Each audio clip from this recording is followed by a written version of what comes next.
Alright guys, so let's do a quick update on the markets. It's the beginning of September, and in my last video we saw that the S&P, after a very strong rally, 18% rally off its lows on the 17th of June, it found resistance at the 200 moving average, come trendline resistance, so very significant level. And so it pulled back as we expected, right? Nothing goes up in a straight line. After it's overextended, you got to have a pullback. But then Powell came out on 26th of August and opened his big mouth and said, you know what, it's going to be pain, right? And so the market had this big red candle over there, and since then it's been like going down almost every day except yesterday. So yesterday, for the first time, the market reversed midday and closed with a bullish engulfing pattern. Now, usually one day of a close higher or one candle is meaningless, like so what, one day going up.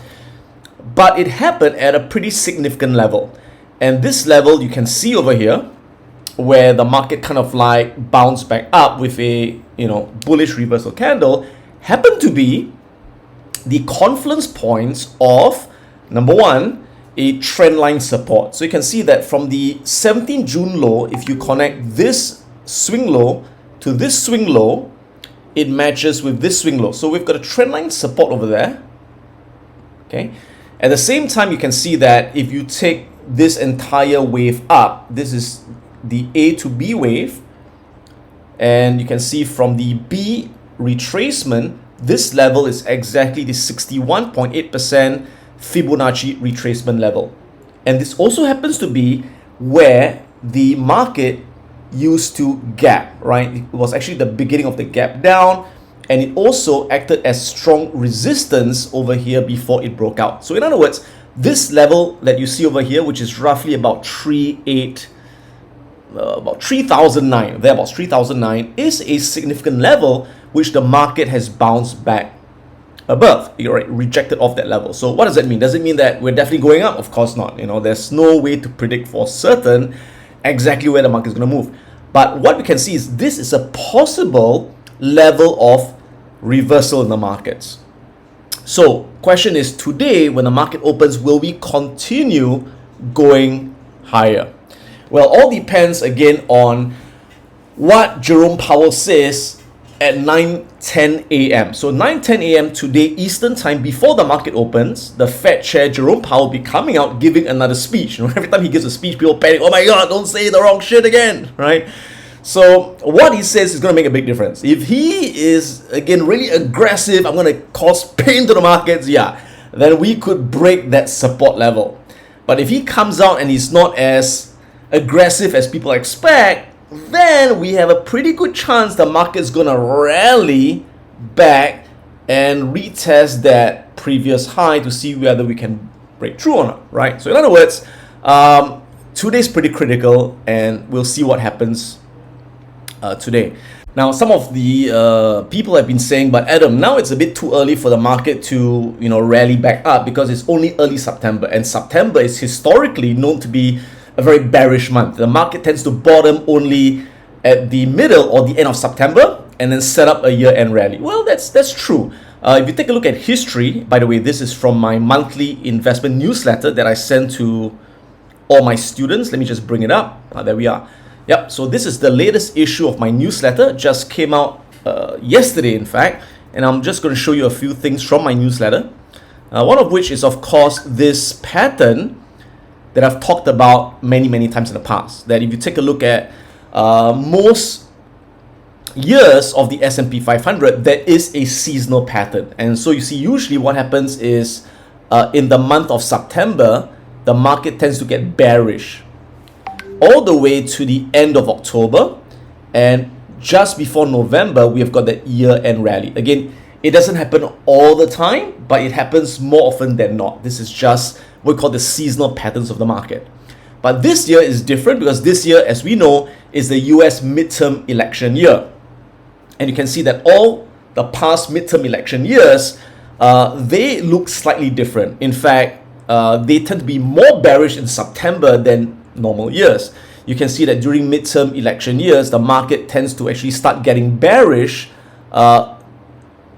in early May, right? It's like bearish all the way, and then it tends to kind of like bottom in the mid of September, or sometimes even late of September, and then we get a strong year-end rally. So will this happen this year? Well, remains to be seen. We don't know. So again, a lot of students are saying, but Adam, based on this pattern, we're gonna bottom in middle September. Now it's early. It's only early September. So what makes you think it's gonna rally from here?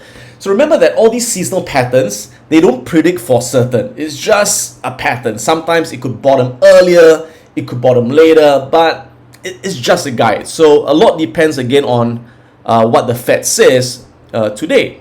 So if the market can follow through today and continue to head higher, then I'm going to close some of my short positions. I do have some short positions in the market, so that if the market goes down, I'm happy as well. So I'll close my short positions and I'll take a lot more long positions aggressively if we do get that follow through up there.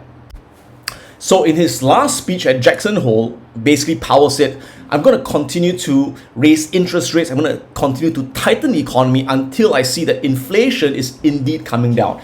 Yes, inflation has shown signs that it has peaked, is beginning to come down, but he's saying it's not enough. I got to see that we can really kill the inflation monster. So is he going to continue being aggressive? Well, a lot depends again on, do we still see signs that inflation is abating? So there are a couple of things I'm looking at. Again, I've mentioned this in this newsletter. The first thing would be, if you take a look at what have been the drivers of inflation. What has been driving inflation in the last year or so? A few things, right? Number one, crude oil prices. Oil prices going up, gas prices go up, inflation. So if oil prices come down, that's a good thing. That means the Fed can relax. They don't have to be so aggressive. So how are crude oil prices doing right now? Let's type in our ticker symbol /CL, crude oil futures, and see, oh my God, look at what happened to crude oil. It's tanking. Oh, look at that, right? Crude oil is tanking.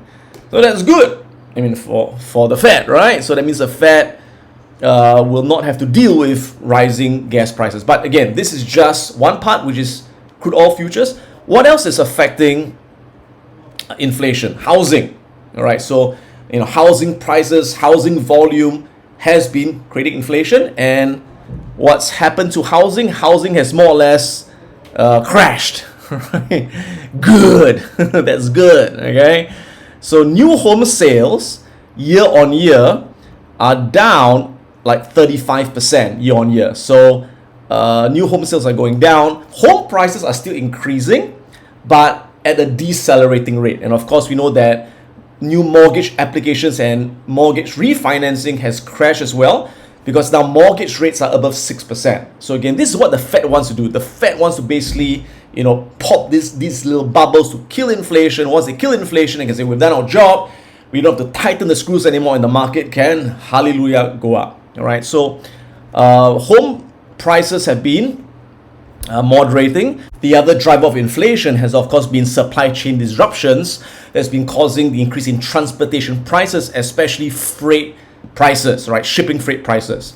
But good news, if you look at shipping freight prices, you can see they have been collapsing as well. Yeah. So, again, all signs point to the leading indicators of inflation dissipating. So I do expect the next CPI and PCE report coming out in later part of September to show inflation coming down as well. So that should be a great bullish boost for the markets. Now, of course, some people would say, but, Adam, isn't the market still expensive? I get comments often that say the market is still in a bubble, it's expensive. Of course, people like Michael Burry, who got famous for shorting the housing market in 2008, he said, we have not hit bottom yet, we're going to go lower, it's in a bloody bubble. I don't know, right? I don't completely agree with him. Again, he could be right, I could be right, I don't know. But I don't think that that stocks are expensive. When I look at individual companies and I do a valuation using a discounted cash flow model, I find that a lot of the companies that I own especially are undervalued. Now, if you take a look at the overall S&P 500, I think it's not expensive as well. Let's take a look at, for example, by the way, before I show you that, check this out. This is the 5-year break-even inflation rate. So I've mentioned before that this 5-year break-even inflation rate is a leading indicator to the inflation report that will come out in September. And this is basically what the market expects inflation to be in 5 years, right? And you can see we peaked over there in April. We broke this very important trend line, and it looked like we were going back up again until Powell's speech at Jackson Hole, and inflation went down again. So again, all signs are pointing to inflation being in control, and unless something crazy happens, we should not get that spike up again. Okay, so back to that question, is the stock market expensive? So simple way to check is you can go to any website. My favorite website is Guru Focus. I think they've got some of the best research over there. So this is the PE ratio of the S&P 500, the price to earnings ratio, based on the last 12 months of earnings. Now, you can see that based on the last 10 years, the average PE ratio of the market was 26 times earnings. Okay, and currently the PE ratio now is 19.75 times earnings, which is below the 10-year average. In fact, it is one standard deviation below the 10-year average, which means that stocks look cheap from a PE ratio perspective. Now, this is based on the last 10 years. What if you go back to 20 years? Let's go back to 20 years. All right, and again, it's a bit distorted because of this huge jump during the financial crisis. So remember that, PE ratio is a price divided by earnings.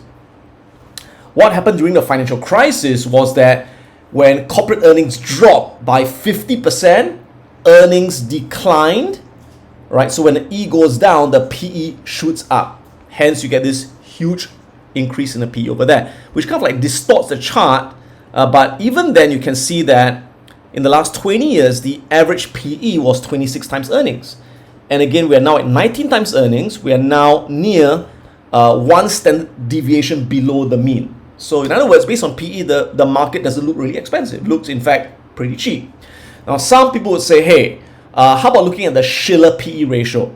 The Shiller PE ratio is what is known as the cyclical PE ratio, that instead of taking the last 12 months of earnings, they take the average of the last 10 years of earnings. So it's cyclically adjusted. So that's known as the Shiller PE ratio. If you look at that one, let me see if I can find the Shiller PE ratio. Yeah, this is the one over here. And if you look at the last 10 years, you can see the average Shiller PE was 28 times earnings. And we are now at 28.9 times earnings. So in other words, based on a Shiller PE, we are not dirt cheap, we are not expensive, we are fairly valued. So in other words, the market, you could say, is fairly valued to undervalued. So that's one way of valuing the market. So for those of you who say the market's expensive, I don't know what the hell you're talking about, all right? It's not expensive.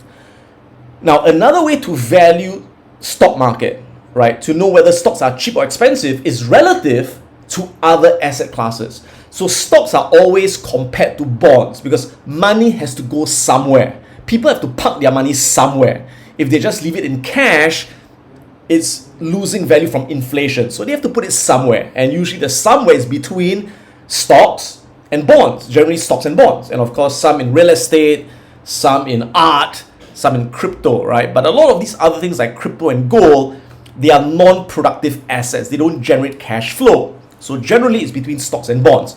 So are stocks expensive? Well, you compare stocks to bonds, and that's how you tell. So if you take a look at this other chart over here from Guru Focus, you can see comparing the S&P 500 earnings yield in blue with the 10-year treasury yield in green.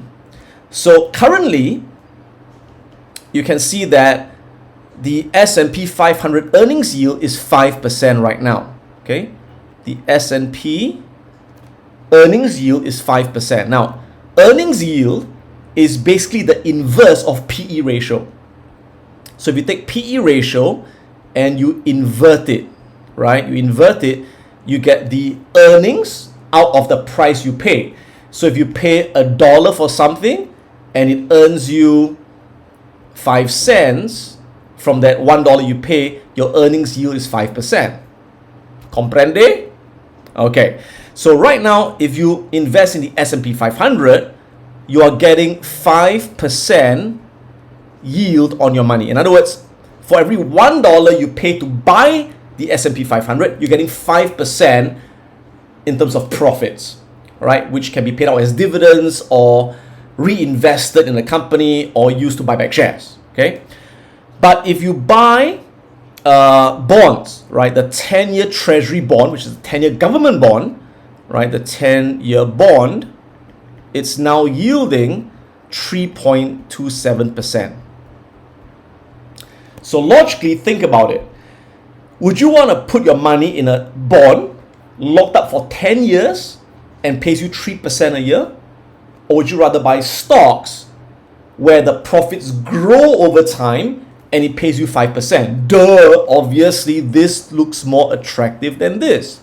So in other words, stocks are more attractive than bonds. Stocks are cheaper than bonds. As long as stocks are cheaper than bonds, money will flow more to stocks and bonds, and so stocks are undervalued. Now, another way to look at it is to compare PE ratios, right? So currently, what's the PE ratio of the S&P 500 again?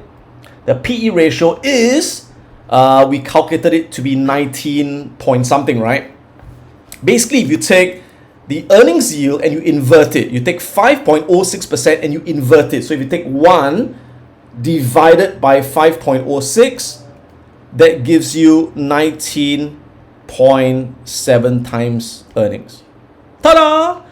That's why the S&P 500, the PE ratio is 19 times earnings. Now, how about bonds, right? So if you buy a 10-year government bond, you get 3% yield, right? Now, if you invert it, you take 1 divided by 3.27, that gives you a PE ratio of 30.5 times on the 10-year bond. So again, which is more expensive?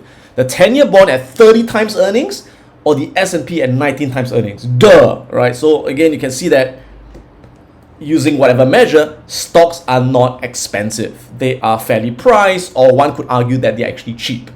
So if the stock market is not expensive, if inflation looks like it's under control and the Fed doesn't have to, get a lot more crazy and tighten rates even more than what is projected, then I don't think it's very likely the market's going to crash a lot more. And I think that, again, June 17, the lows we saw can be held. Now, of course, some people are arguing that, hey, how about, corporate earnings? The US economy is slowing down, we're in a technical recession, and corporate earnings, if it collapses, then we could see the S&P drop another 20-30%. True, it could happen. But as of now, it's not happening, at least not yet. If you take a look at Q2 earnings, companies just finished reporting their Q2 earnings, and close to 80% of companies beat earnings estimates. So if you take a look, you can see that revenue and earnings, now this is from Yardeni Research. Let me just quote the source. So you can see the blue line are corporate revenues. The red line are corporate operating earnings. And we just announced Q2 earnings and revenue. And what you see, revenues are at an all-time high. Earnings are at an all-time high. So revenues were up 12% year on year. Operating earnings up 9.5% year on year. S&P 500 Q2 earnings per share rose to a record $231 per share. S&P profit margins expanded to 15.48%, its highest since 1950. So again, like I said, companies are doing well. Now, some of you may note that earnings are growing, but they're growing at a slower rate. Yes, of course, because of the slowdown in the economy, because of the Fed raising interest rates. You can see that this is earnings growth. So earnings grew 90% coming out of the pandemic, obviously from a low base. Then earnings grew 40%, earnings grew 25%, earnings grew 11%, and the last quarter, earnings grew just about 10%. So yes, earnings growth are slowing, but it is still growing. Now again, for us to have a big crash like in 2008 or 2001, we need earnings to crash. We need earnings to drop 30% to 40%. Now that's not happening. Well, at least not yet. It could happen, but it's not happening right now. Okay, now you can see over here, earnings growth slowed down. It went down a bit, re-accelerated, right? Earnings slowed down, went down a bit, re-accelerated. So the big question right now is this. Yes, earnings growth is slowing. So are we just gonna go maybe slightly negative, or we hug the zero and re-accelerate once the Fed starts to pivot, or are earnings gonna crash? Again, no one can tell the future, but my base case is that we're gonna kind of like flatten, earnings growth gonna flatten, go down a bit, and then re-accelerate in the coming quarters. Now, the other big concern that people have is the Fed's quantitative tightening program, or QT. So basically, QT is the opposite of quantitative easing. Now, remember that during the financial crisis and the COVID crash, the Federal Reserve wanted to save the economy. So they went through quantitative easing, which means the government spent $120 billion a month. $120 billion a month buying treasury bonds and buying mortgage-backed securities from the markets. Now, what happens when a Fed buys bonds? When they buy bonds, essentially they're injecting liquidity into the market. It increases the money supply in the economy. And number two, by buying bonds, it reduces or it increases the price of the bonds and reduces the long-term interest rate, which helps to keep interest rates low. So that was quantitative easing. But of course, that in a way indirectly fueled inflation and asset bubbles in crypto and specs and so on and so forth. So now that the Fed needs to control inflation, they need to do the opposite, which is quantitative tightening. So now, instead of buying bonds, what they're saying is that the bonds that we have, we're going to let them mature and not replace them. That's called running off the bonds. Or they may even sell the bonds outright into the market. Now, people are concerned because if they sell bonds, treasury bonds and mortgage-backed securities, what's going to happen? Then bond prices will go down more and the long-term interest rates will go up more. The 10-year treasury will go up and they'll be bearish for stocks and assets. Number two, if the Fed does quantitative tightening and they sell these bonds, then basically what happens is that liquidity is sucked out of the markets, and again, that would cause asset prices to crash. So people are very concerned about that. And now the Fed has already been tightening, right? And they've been tightening something like about $20 to $30 billion a month. But from September onwards, this month onwards, the Fed is planning to run off or sell $95 billion worth of treasuries and mortgage-backed securities. Now, people are freaking out, right? Because this is the way where the Fed reduces their balance sheet of 8.9 trillion. Now, am I concerned about this? No. Okay. So there are three reasons why I don't think this will crash the markets, or at least the stock market for that matter. So these are the three reasons that I wrote about in my newsletter. Reason number one, this quantitative tightening program is not new. It's not a surprise. It's public knowledge. The Fed already announced this months ago, and everyone knows they're going to do this quantitative tightening of $95 billion a month in September. So whatever is public knowledge, whatever is in the news, has likely already been priced into the markets. Okay, and that's why you can't make money based on news that's already known, because the market prices in all known information. That's number one. Number two, the second reason I'm not concerned is this. Yes, there will be a further fall in money supply.